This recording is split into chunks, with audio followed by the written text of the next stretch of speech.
Hello friends, a very warm welcome to each and every one of you on my YouTube channel BDRD Tutorial. This video is related to class 12th commerce students who is going to appear in CBSE board examinations that is going to be held in the month of December.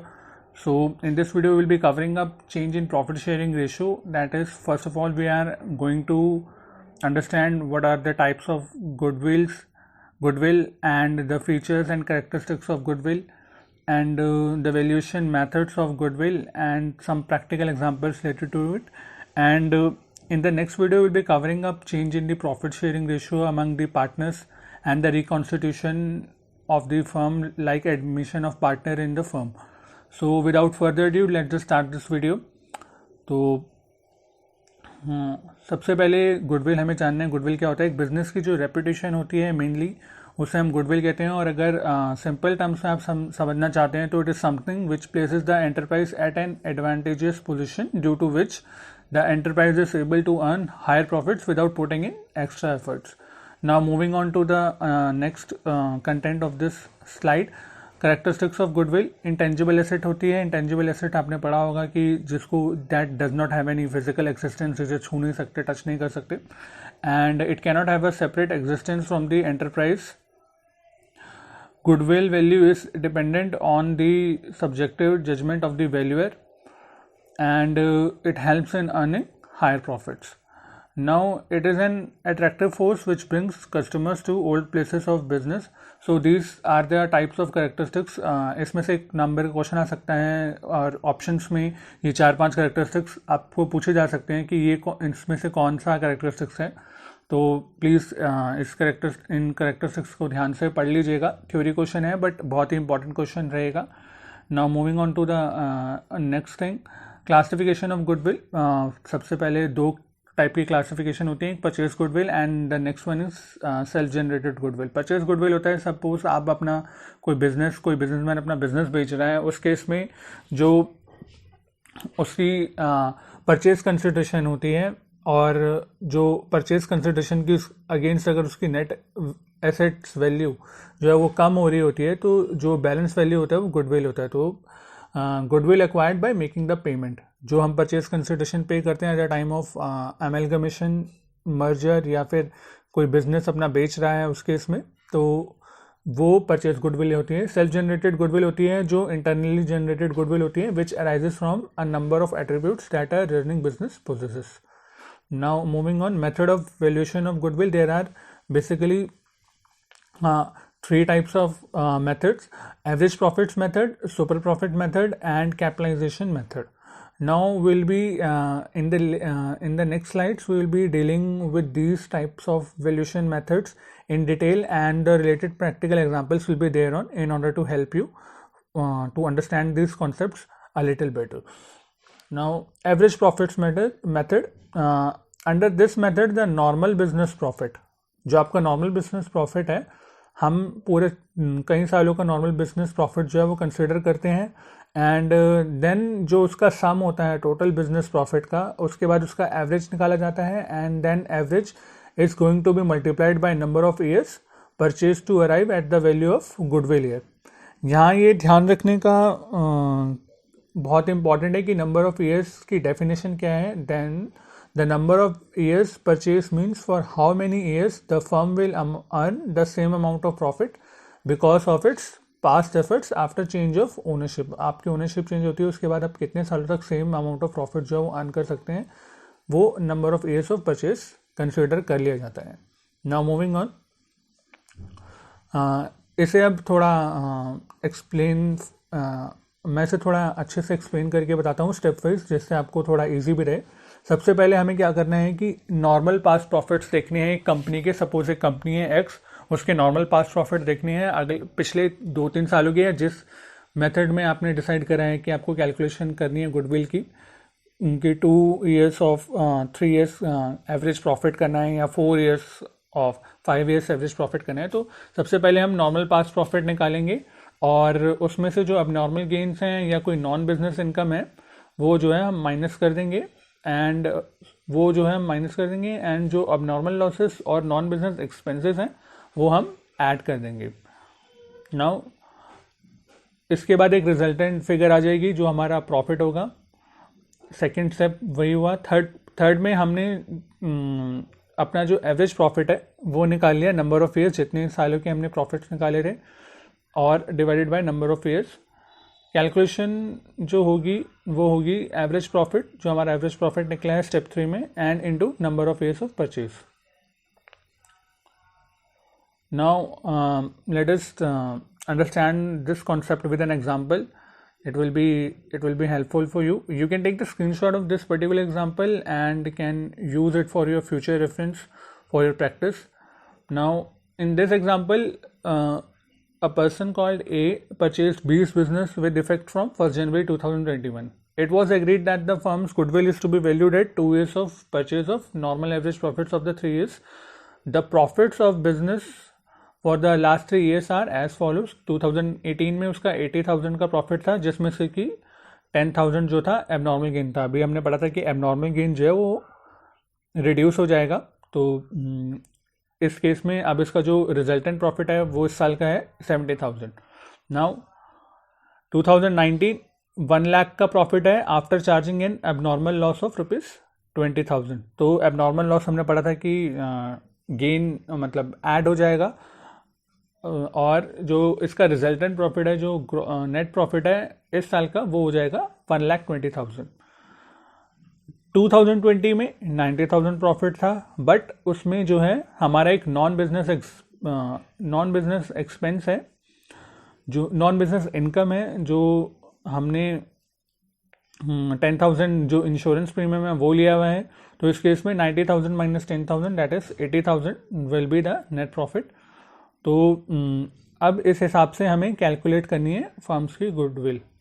Now simply दिख रहा है कि 80,000 plus 80,000 minus 10,000 70,000, then 1 lakh plus 1 lakh plus 1,20,000, and then 90 minus 10 that is 80. 2,70,000 will be the average profit, and it will be divided by 3, that is 90,000, and the calculation of goodwill on the basis of 2 years of purchase would be 180,000. Now let us understand this solution in our next slide. Moving on, तो 80,000 जो हमारा profit आया, net profit वो आया 70,000. 2019 में आया 1,20,000, and 2020 में since it is a non business income, तो हमने जो है वो 10,000 माइनस कर दिया, और 80,000 जो है हमारा नेट प्रॉफिट आ गया. तो टोटल प्रॉफिट जो 3 सालों का हुआ 2,70,000 हुआ, और एवरेज प्रॉफिट हो गया 90,000. और उसी बेसिस पे हमने जो कैलकुलेशन कर ली वो हो गई 2 years of purchase of 3 years of normal average profit, that is 1,80,000. 90,000 into 2 years. सो ये आपका करेक्ट आंसर है. ऐसे कुछ बहुत से एग्जांपल्स होंगे जो मैं अपनी अगली वीडियो में, जब हम न्यूमेरिकल क्वेश्चंस करेंगे और कुछ ऑब्जेक्टिव क्वेश्चंस करेंगे इस चैप्टर से रिलेटेड, तो उसमें शो करूँगा, उसमें आपको एक्सप्लेन करके बता दूंगा. ये अभी बेसिक एग्जांपल है, कुछ और एग्जांपल्स भी रहेंगे इस मेथड से रिलेटेड और आगे आने वाले हर मेथड से रिलेटेड, ताकि आपकी ज़्यादा से ज़्यादा प्रैक्टिस हो सके बिफोर एग्जामिनेशन, और आप ज़्यादा से ज़्यादा मार्क्स सिक्योर कर सकें. So moving on, we have another method that is super profit method. इस मेथड में क्या होगा कि हमारे कुछ स्टेप्स होंगे जो हमें फॉलो करने पड़ेंगे in order to compute goodwill. So सबसे पहले हमारा एवरेज कैपिटल एम्प्लॉयड जो कैलकुलेट हो जाएगा.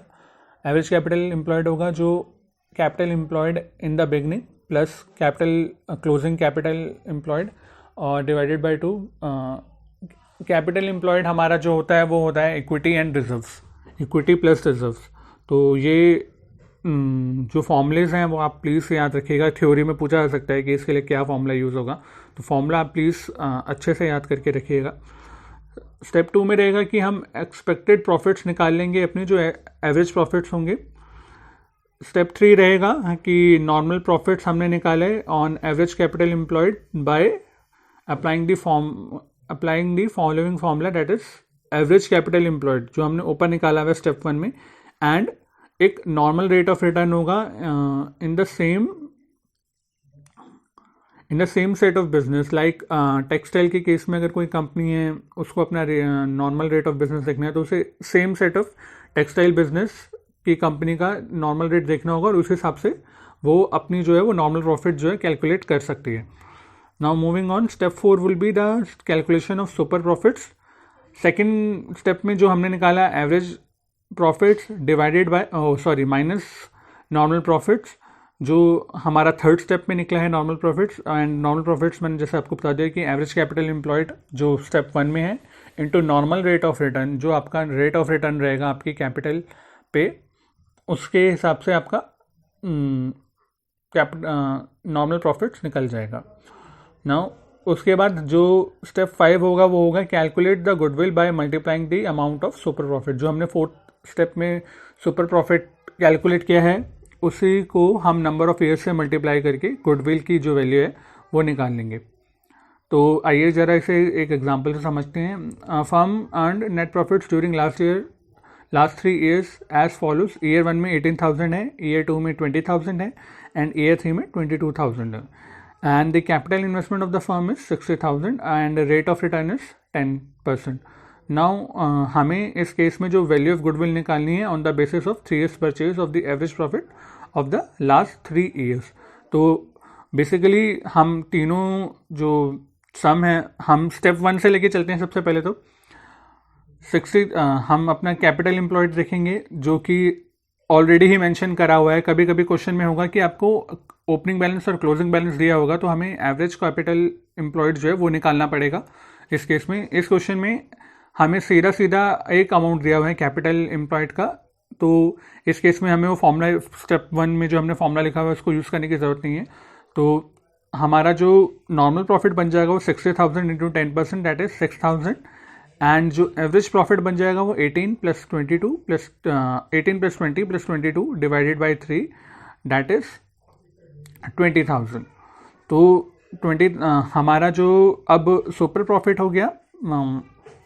सुपर प्रॉफिट जो हमारा होगा वो हो जाएगा 20,000 minus 6,000 that is average actual profit minus normal profit that is super profit. तो 20,000 minus 6,000 that is 14,000 and number of years of purchase that is 3 that is 14,000 into 3 that is 42,000 would be the goodwill. So here it is average profit compute होगा 20,000, normal profit आपका आ जाएगा 6,000, super profit उसके बाद calculate कर लेंगे average profit minus normal profit 20,000 minus 6,000 14,000 आपका resultant answer हुआ. And the goodwill is super profit into number of years purchase 14,000 into 3 that is 42,000. Now moving on to the next slide we have capitalization method, that is the third method. Capitalization method में दो तरीके होते हैं, एक average profits का capitalisation होता है and एक सुपर प्रॉफिट का कैपिटलाइजेशन होता है. तो हम अभी पढ़ रहे हैं कि capitalization method of average profits. Average profit निकलेगा और जो आपका नॉर्मल प्रॉफिट का रेट होगा उससे वो डिवाइड हो जाएगा तो आपकी जो है वो कैपिटलाइज वैल्यू निकल जाएगी. इसको विस्तार से समझ लेते हैं स्टेप्स वाइज. सबसे पहले एवरेज प्रॉफिट कैलकुलेट होंगे जो हमने पहले पढ़ा था कि कैसे कैलकुलेट होते हैं. देन उसके बाद कैपिटलाइज वैल्यू जो आपकी निकलेगी वो इस फॉर्मूले से निकलेगी जो हमने ऊपर भी मेंशन करा और मैं यहाँ भी मेंशन कर रहा हूँ, average profits into 100 divided by rate of normal profit. तो क्वेश्चन में आपको रेट ऑफ नॉर्मल प्रॉफिट दिया होगा, आपको डिवाइड करके जो एवरेज प्रॉफिट है उससे डिवाइड करके उसको, सपोज अगर 100 रुपये आपका एवरेज प्रॉफिट है और 10% आपका रेट ऑफ नॉर्मल प्रॉफिट है तो 1000 will be the capitalize value. Moving on to the third step. ये फॉर्मूलेस प्लीज़ याद कर लीजिएगा स्टूडेंट्स, बिकॉज थ्योरी में पूछा जा सकता है कि कैपिटलाइज वैल्यू से हम कैसे एवरेज प्रॉफिट निकालेंगे. तो उस केस में आपको फॉर्मूला याद होना चाहिए. ऑप्शंस में आ सकता है, कुछ क्वेश्चंस में आ सकता है. एक ऑप्शन हो सकता है कि क्या कैलकुलेशन होगी एवरेज प्रॉफिट से and what would be the right formula to use capitalization of average profit method. Now moving on to the step 3, we have to determine the value of net tangible assets. Tangible assets are those which have physical existence that can be touched, seen, जो हम देख सकते हैं, छू सकते हैं, fixed assets type. And उसके बाद वैल्यू जो हमारी निकलेगी उसको हमने कैपिटलाइज वैल्यू से, कैपिटलाइज वैल्यू को उस नेट टेंजिबल एसेट्स वैल्यू में से माइनस कर देना है और हमारी जो गुडविल है वो शो हो जाएगी. इसको एक एग्जांपल से समझ लेते हैं फ्रेंड्स. 60,000 का अमाउंट जो एक फर्म अर्न करती है as annual profit, normal profit being rate of normal profit being 10% assets of the firm amounting to rupees 7,20,000 and outside liabilities is rupees 2,40,000. Find out the goodwill by capitalization method. तो total capitalize value of the firm है वो है average profit into 100 divided by rate of normal profit. हमारा जो average profit है वो है 60,000 और रेट ऑफ नॉर्मल प्रॉफिट है 10%. Now in this case the capitalization value of the firm is rupees 6 lakh. Now net assets of the firm, we have to calculate the net assets of firm, and in order to calculate the net assets of firm, the liabilities should be reduced from the total assets of the firm. That is 4,80,000 would be the net assets of the firm. That is 7,20,000 minus 2,40,000. Now in this case the goodwill will be the total capitalized value, that is 6 lakh minus net assets, that is 4,80,000 rupees 1,20,000. Now moving on to the second method of the capitalization method. In this method we'll be capitalizing the super profits. We will be calculating the goodwills on the basis of capitalization of super profits. In order to calculate goodwill under this methods, there are certain steps. So first of all we have to calculate the capital employed of the firm, which is equal to total tangible assets minus outside liabilities, that is borrowings you would say, or current liabilities. Now calculate normal profits on capital employed.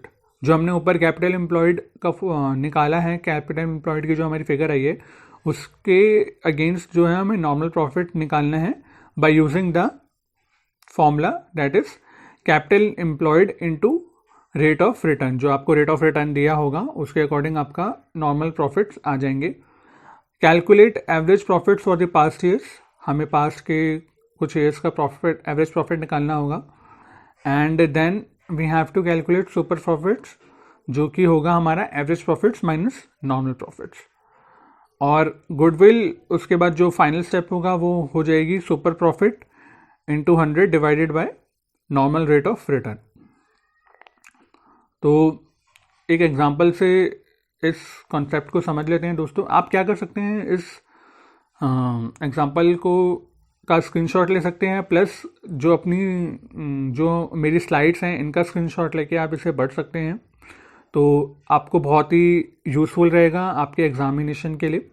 तो moving on, इस example पे चलते हैं. Average profit हमारा है 1,50,000, tangible assets है 14 lakh and outstanding liabilities है 4 लाख की.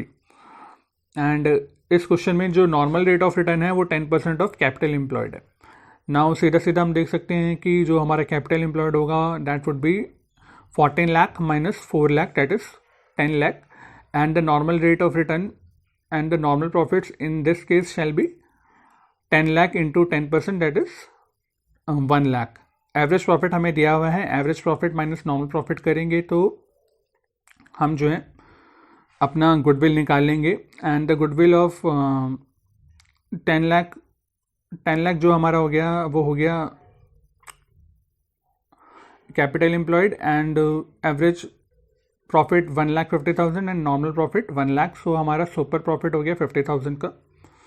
सो यहाँ आप देख सकते हैं 10 लाख एंड नॉर्मल प्रॉफिट जो हमारा हो गया capital employed into normal rate of return, that is 10 lakh into 10%, that is 1 lakh. And उसके बाद हमारा जो एवरेज प्रॉफिट है वो तो हमें गिवन ही है 1,50,000. सुपर प्रॉफिट हमारा निकल गया 1,50,000 minus 1 lakh, that is 50,000. And goodwill हमारी जो हो जाएगी 50,000 divided by 10%, that is normal rate of return, जो कि हो जाएगी 5 लाख.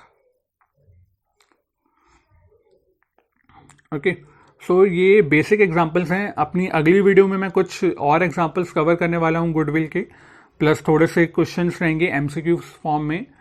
डिस्क्रिप्टिव आंसर्स भी होंगे जो न्यूमेरिकल हैं कि कैसे उस वैल्यू को डिराइव किया गया है या कैसे वो आंसर जो है, जो सही आंसर है वो कैसे आया है. तो अगली वीडियो में हम कवर करने वाले हैं कुछ थ्योरी क्वेश्चंस के एमसीक्यूज, प्लस कुछ numericals related to valuation of goodwill and उससे रिलेटेड एक्सप्लेनेशंस की किस तरह से जो है वो गुडविल जो है वो कैलकुलेट हुई है. तो इस वीडियो में गाइस इतना ही. मेरी अगली वीडियो के लिए आपको कोई भी अगर इस वीडियो अगर इस वीडियो में आपको किसी भी कंटेंट से या कोई भी जो कॉन्सेप्ट है वो समझ नहीं आया है, या आपके कोई भी डाउट्स हैं इस वीडियो से रिलेटेड, या अपनी प्रीवियस वीडियोस जिसकी मैंने एक प्लेलिस्ट बना दी है सीबीएसई 12th कॉमर्स स्टूडेंट्स के नाम से, उसको आप जाके देख सकते हैं। और या आपके कोई भी डाउट्स होते हैं तो आप अपनी कमेंट्स जो हैं वो इस वीडियो के कमेंट्स बॉक्स में मेंशन कर सकते हैं। मैं आपके आंसर्स देने के लिए हमेशा रेडी हूँ। एंड अपनी जो पिछली सारी वीडियोस हैं कॉमर्स स्टूडेंट्स सीबीएसई एग्जामिनेशन से रिलेटेड, एक प्लेलिस्ट मैंने बना दी है, प्लस जो मैं अपनी ये वीडियो अपलोड कर रहा हूँ इस वीडियो के लिंक में भी आपको वो सारी वीडियोस मिल जाएंगी। तो अगली वीडियो में हम कवर करने वाले हैं कुछ practical questions related to valuation of goodwills and MCQs question for both theory and practical. तो that's it guides, please do share this video as much as possible, जिससे कि जो भी क्लास 12th में स्टूडेंट्स हैं कॉमर्स के और जिनको अभी एग्ज़ाम देने हैं दिसंबर में, उनके लिए फ़ायदा हो सके और उनको ज़्यादा से ज़्यादा क्वेश्चंस और कॉन्सेप्ट्स की जो है वो प्रैक्टिस वो कर सके। So thank you so much for watching this video and please do like, share and comment on this video and please subscribe my channel. Thank you.